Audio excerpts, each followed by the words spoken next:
துவா பறக்கத்துக்கும் ஒளிமாறும் நாதாவுடைய துவா பறக்கத்துக்கும் நமக்கு எல்லா வகையான நற்பாய்க்கை தந்திருக்கூடாது. இன்னைக்கு அல்லாஹ்வுடைய ஒரு புனிதமான நாள். இன்னைக்கு ஒரு புனிதமான நாள். இந்த புனிதமான நாள் அல்லாஹ் சாணத்தால் பெருமாள் ரசூலுல்லாஹி ஸல்லல்லாஹு அலைஹி வஸல்லம் அவர்கள் நோன்பு வைக்கப்பட்டு நமக்கான துவா சேர்க்காது. எல்லா நபிமார்களுக்கும் ஈடேற்றப்பட்டனர்.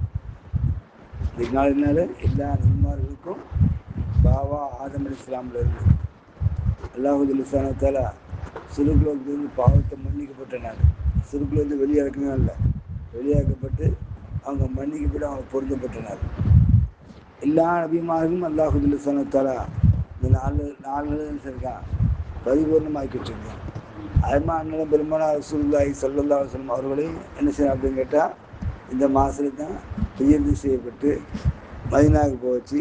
மதீனாவிலிருந்து அல்லாஹ் சாணத்தால எல்லா நபிமார்களுக்கும் வெற்றி கொடுத்த போல பெருமானார் ரசூலுல்லாஹி ஸல்லல்லாஹு அலைஹி வஸல்லமுக்கும் வெற்றி கொடுத்துருக்கான். ஹிஜ்ரத்துக்காண்டி உமருல்லாஹ்வுடைய காலத்தில் ஒரு நாளை குறிக்கணும் அப்படின்னு நினைக்கிறாங்க. ஒரு நாள் அப்போ அந்த காலத்தில் எப்படின்னா யானை ஆண்டு, ஒவ்வொரு ஆண்டுக்கு ஒரு பேர் இருந்துச்சு. ஒவ்வொரு ஆண்டுக்கு யானை ஆண்டுனா காவபுத்துல இல்லை, யானைப்படையோட ஒரு மண்ணை இடிக்க வந்தான் இல்லை, அந்த நாளை கணக்கிட்டு யானை ஆண்டு அப்படின்னு நடக்குது. ஒரு நாள் அப்படி ஒரு காலங்களில் ஒரு ஆண்டு குறிப்பிட்டு இருந்தாங்க. எல்லா சகாபாக்களும் மொத்தமாக கூடி இருந்து நம்ம ஹிஜ்ரத்தை என்ன செய்யணும், நம்ம ஆண்டை குறிக்கணும் அப்படின்னு சொல்லும்போது எல்லாவர்களும் ஒருமித்த கருத்தில் இந்த முஹர்ரத்தை தேர்ந்தெடுத்தாங்க. முஹர்ரம்னா தேர்ந்தெடுத்தாங்க. எப்படி அல்லாஹ் சாணத்தில் எல்லா நபிமார்களுக்கும் வெற்றியை கொடுத்தானோ அதே வெற்றியுடைய ஆண்டு நம்ம உட்கார்ந்துருக்கோம். வாழ்க்கையில் நாம் எல்லா துன்பங்கள், கஷ்டங்கள், சோதனைகள் எல்லாரும் இருக்கும். ஆனால் இந்த காலங்களில் நாம் நோன்பு வைக்கப்பட்டு அல்லாஹ் துவா கேட்டால் அல்லாஹ் சாணத்தில் நமக்கும் அது நபிமார்கள் பெற்றான்னு செய்வான், வெற்றியை தருவான்.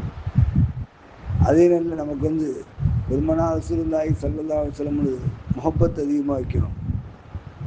அல்லாஹ் மீது முஹப்பத் வைக்கணும், அல்லாஹ் ரசூல் மீது முஹப்பத் வைக்கணும். பெருமானார் ரசூலுல்லாஹி ஸல்லல்லாஹு அலைஹி வஸல்லம் குடும்பத்தின் மீது முஹப்பத் வைக்கணும். பெருமானார் ரசூலுல்லாஹி ஸல்லல்லாஹு அலைஹி வஸல்லம் குடும்பத்தின் மீதும் முஹப்பத் வைக்கணும். அந்த முஹப்பத் இல்லாத காரணத்தினால தான் நம்மள இன்னைக்கு அல்லாஹ்வோட குறிக்கொண்டு ரெண்டு பிரிவு ஆயிட்டோம். ஒரு பிரிவு ஷியான் போயிட்டு, ஒரு பிரிவு நம்ம உட்காந்துருக்கோம். நம்மள பிரிவு கிடையாது. என்ன காரணம் அப்படின்னு கேட்டால் அவங்க ரசூலும் பேர் அதிகமான முஹப்பத்து வச்சிருக்கோம். யார்? நம்மளும் முஹப்பத்து வச்சவங்க தான். ஷியாக்களும் முஹப்பத்து, அதிகமான முஹப்பத்து அல்லாஹ் பேர்லையும் ரசூல் பேர்லையும் ரசூலுடைய குடும்பத்து பேர்லையும் இமாம் ஹசன் பேர்லையும் இமாம் ஹுசைன் பேர்லையும் அதிகமாக முஹப்பத்து வச்சவங்க. இது என்ன அப்படின்னு கேட்டால் இது பதவி சண்டை. ரசூலுல்லாஹ்வுக்கு பிறகு ரசூலுல்லாஹி ஸல்லல்லாஹு அலைஹி வஸல்லம் உமர் அபூபக்கர் ஆண்டாங்க. அபூபக்கர் யார் ஆண்டாங்க? உமர் ஆண்டாங்க. உமருக்கு பிறகு உஸ்மான் ஆண்டாங்க. உஸ்மான்லேருந்து குழப்பமே வருது. இங்கேருந்து குழப்பம் ஆரம்பிக்குது உஸ்மானுக்கு பிறகு தான். ரசூலுல்லாஹி ஸல்லல்லாஹு அலைஹி வஸல்லம் அவர்கள் ஜிப்ரீல் மோதிரம் கொடுத்தாங்க. அந்த மோதிரத்தை பெருமானார் ரசூலுல்லாஹி ஸல்லல்லாஹு அலைஹி வஸல்லம் பிறகு அபூபக்கர் சித்திக் அணிவிச்சாங்க. அபூபக்கர் சித்திக்கு பிறகு உமர் அணிவிச்சாங்க. உமர் அணிச்ச பிறகு உஸ்மான் கடியில் எல்லாத்தையும் அணிவிச்சாங்க. உஸ்மான் நாயகம் அவர்கள் அந்த மோகத்தை எடுத்து கிணத்துல வச்சு குளித்தாங்க. கிணத்தடியில் தவறு கிணத்துக்குள்ள விழுந்துட்டு முதல் கிணத்துல விழுந்துட்டு அந்த மோகத்தை தேடி பார்க்குற கிடைக்கல. அதுக்கப்புறம் தான் இஸ்லாமிய ஆட்சி என்ன செய்யுது. அப்போ உஸ்மானுடைய காலத்தில் அலில்லாத்தானு உம்ராவுக்கு போயிட்டாங்க. அலில்லாத்தானும் உம்ராவுக்கு போயிட்டாங்க. அப்போ சில கூட்டங்கள் அந்த உஸ்மானுடைய ஆட்சியில் அவங்க அரசு அதிகாரி இருப்பாங்களே, ரெண்டு பிரிவாக இருந்தாங்க. எப்படி குறைஷிகள், உம்மையாக்கள் இப்படி இருந்தாங்க. இதில் ஒரு லெட்ரு உள்ளேருந்து என்ன பண்ணிட்டான் உஸ்மான் அஃபானுடைய ஆட்சி காலத்தில் உஸ்மான் அஃபான் எழுதுன மாதிரி எழுதப்பட்டு சீலை குத்தி யாரை கொடுத்துட்டான், ஒரு ஆட்சியாளருக்கு எதிர்ப்பாக கொடுத்துட்டான். அதில் குழப்பம்தான். அதுக்கப்புறம் அங்கேருந்து உஸ்மான் அஃபான் சிறை பிடிச்சிட்டாங்க. யார் பிடிச்சிட்டாங்க? அந்த கூட்டங்கள் சிறை பிடிச்சிட்டு.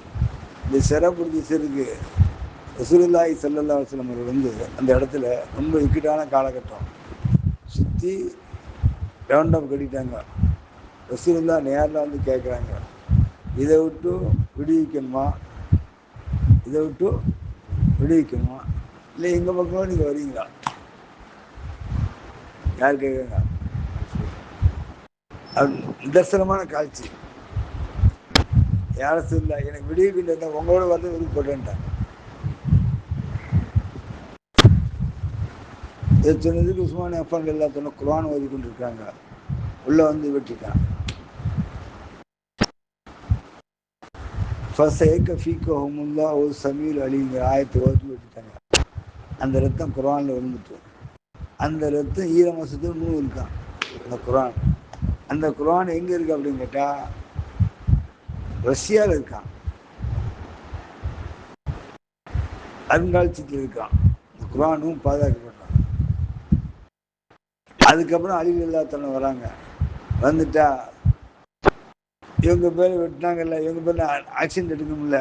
இப்போ ஆக்ஷன் எடுத்தால் பெரிய குழப்பம் வந்துடக்கூடாது அப்படின்னு என்ன செய்கிறாங்க, கொஞ்சம் மட்டாத்தி விட்டுறாங்க. விட்டு சிறுக்கு அவங்களை கொஞ்சம் எதிராளிகள் இவருக்கு தானே செய்யும். அவங்க என்ன செய்றாங்க, அலி ரலியல்லாஹு தாக்கிட்டாங்க. அலி ரலியல்லாஹு வஃபாத் ஆயிட்டாங்க. அலி ரலியல்லாஹு வஃபாத் ஆயிட்டாங்க. அலி ரலியல்லாஹு வஃபாத் ஆனதுக்கு சில பகுதி ஹசன் ரலியல்லாஹு பக்கம் இருக்கு, சில பகுதி ஒரு சில வேற கூட்டத்தின் பக்கம் இருக்கு. இந்த ஹசன் ரலியல்லாஹு அப்போ இருக்கும்போது அப்போ ஹசன் ரலியல்லாஹு என்ன செய்றாங்க அப்படின்னு கேட்டால், நம்ம வந்து இந்த ஆட்சியில் வந்து குழப்பம் வேண்டாம், இந்த ஆட்சியில் குழப்பம் வேண்டாம், இந்த குழப்பம் பண்ணிட்டா என்ன வந்துட்டுன்னு சொல்லி ஹசன் ரலியல்லாஹு விட்டு கொடுக்குறாங்க.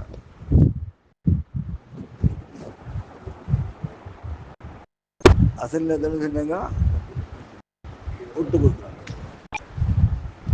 விட்டு கொடுத்து இன்ஷா அல்லாஹ் அதுக்கப்புறம் குழப்பம்லாம் தீர்ந்துட்டு, அதுக்கப்புறம் என்ன அப்படின்னு கேட்டால், ஹசன் ரலியல்லாஹு எப்படின்னாச்சும் இந்த ஆட்சி குழப்பம் வந்தவங்கன்னு சொல்லி சூழ்ச்சி பண்ணி அவர்களுக்கு சொல்லணும், அவங்க மனைவி மூலமாக சில விஷயத்தை கொடுக்கப்பட்டு அவங்களே முடிச்சிடறாங்க. இது உஸ்மான் ரலியல்லாஹு சொல்கிறாங்க, இந்நாள் தான் தந்தேன்னு சொல்கிறாங்க, வெளிப்படுத்துக்காக வாக்கு வந்துட்டாங்க. அவங்களும் இறந்துறாங்க. யார் அதுக்கப்புறம் ஆட்சியாளர் யார், அவர் பேர் என்னப்போ, முஆவியா ஆட்சியாளர். முஆவியா ஆட்சி ஆளும்போது ஒரு அளவுக்கு வந்து இல்லை வந்துட்டு, முஆவியா என்ன செய்யணும், இல்லை உஸ்மான் அஃபான் அபூபக்கர் போகும்போதும் ஒரு 4 பேர் நியமிக்கப்பட்டு ஆட்சியை படைக்கிறாங்க. உமர் போகும்போதும் 4 பேர் நியமிக்கப்பட்டு ஆட்சி அமைக்கிறாங்க. அதுக்கப்புறம் உஸ்மான் ரலியல்லாஹு தான் அமைக்கலையே, கொண்டுட்டாங்க.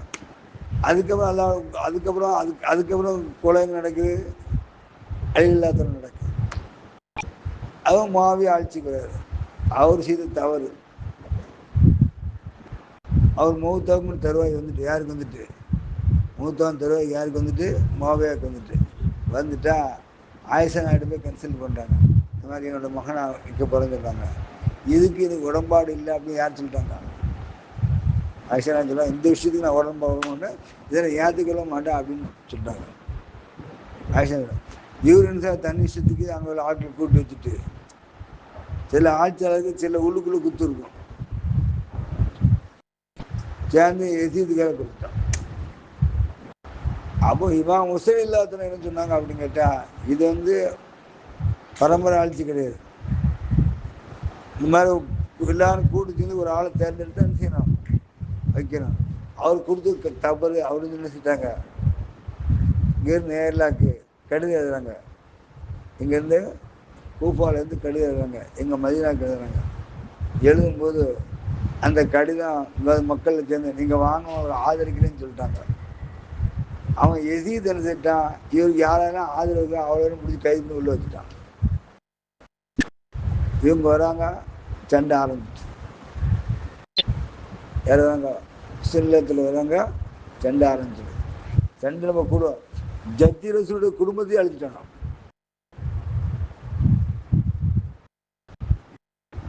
ஜத்தி ரசூலுடைய குடும்பத்தையும் அழிச்சிட்டாங்க. அன்னைக்கு வந்து கேடுதான் நமக்கு. இல்லை இன்னைக்கு அல்லாஹ்வுடைய கிடைக்கிற உலகமும் நம்ம ஆழ்ந்து கொண்டு இருப்போம்.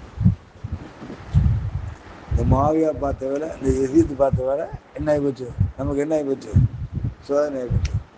அதுக்கப்புறம் அல்லாஹ் சொன்னால அவர் வர சொல்லி தனக்கு வர சொல்லி எல்லாம் ஆயத்து இறக்கிறான். நீங்கள் போவாதீங்க அப்படிங்கிற ஆயத்து வருது. இது அல்லாஹ் நாட்டை எதுவாக இருந்தாலும் நடக்கட்டும், நான் ஹக்குக்கு போகிறேன், நான் ஜெயிப்பேன் நம்பிக்கை வந்தாங்க. அல்லாஹ் மூத்து கொடுத்துட்டான். வசூல் எல்லாத்தினும் அசல் இல்லாதவங்க வசூல் இல்லாதவங்க சிறு சிறு வாழ்க்கை பிராயம் எப்படி தெரியுமா? ஒரு நாள் ரசூலுல்லாஹி ஸல்லல்லாஹு அலைஹி வஸல்லம் இவருடைய காலத்தில் 2 பேரப்பிள்ளைமாரையும் காலையில் தேடி வராங்க. ஏன் தெரிய வராங்க?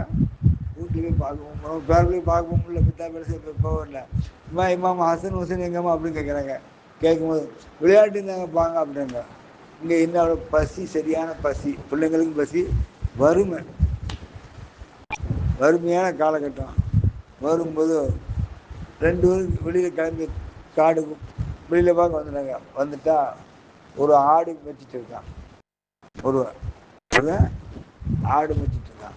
ஆடு வச்சுட்டு இருக்கும்போது இவங்க பசியை பார்த்து நான் ஆடு பால் கறந்து குடிக்கிறேன் அப்படின்னு சொல்கிறான். யாரும் சின்ன பையனை பாருங்க, 7 வயசு. நாம் அசங்க இல்லாத விஷயம் கேட்க சொன்னாங்க. இந்த ஆடு உங்களுக்கு உரிமைக்குள்ளதா? இங்கே ராஜில் இருக்கான் இல்லைங்க வீட்டியா? சரி சரி. அவங்க கேட்குறாங்க, இந்த ஆடு உங்களுக்கு உரிமைக்குள்ளதான் கேட்குறாங்க. யார் கேட்குறாங்க? இமாம் வசந்த் இல்லாத்தன வசந்த் கேட்குறாங்க. இல்லை, என்னுடைய ஆடு கிடையாது, நான் எஜமானுடைய ஆடு. உங்கள் எஜமான பால் கலந்து கொடுக்குறதுக்கு உத்தரவு வாங்கிக்கலான்னு கேட்குறாங்க. யார்? அசல் இல்லாதன்னு கேட்குறாங்க.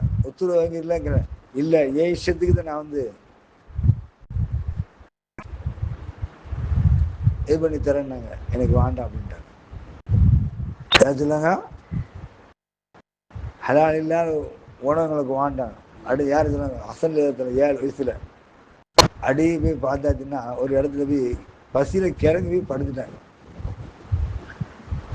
ரசூலுல்லாஹி ஸல்லல்லாஹு. அதுக்கப்புறம் வந்து 2 பேர பிள்ளைங்களை கூட்டு போனாங்க. வரலாறு சொல்றோம்.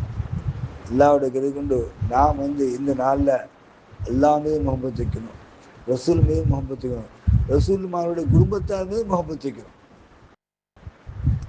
யாருக்கிறோம்? ரசூல்மாருடைய குடும்பத்தார் மீது முகப்பத் வைக்கணும். அந்த முகப்பத்தின் அடிப்படை தான் அல்லாஹ் என்ன செய்வான்? எல்லாரும் நெருப்பாக்கி முடியாது ஆக்கிச்சிருவான். யார் ரசூலுடைய குடும்பத்தை முகப்பத் வைக்கலையோ அவங்க என்ன செய்ய முடியாது? பரிபூர்ணம் ஆக முடியாது. அல்லாஹ் சாணத்தில் ரசூலுடைய குடும்பத்தை முகப்பத் வைத்து நம்மளை பரிபூர்ணமாக்கி இந்த லா இலாஹ இல்லல்லாஹ் கலிமா முழு நிலைக்கு உள்படப்பட்டு எல்லா அருள் செய்வான்.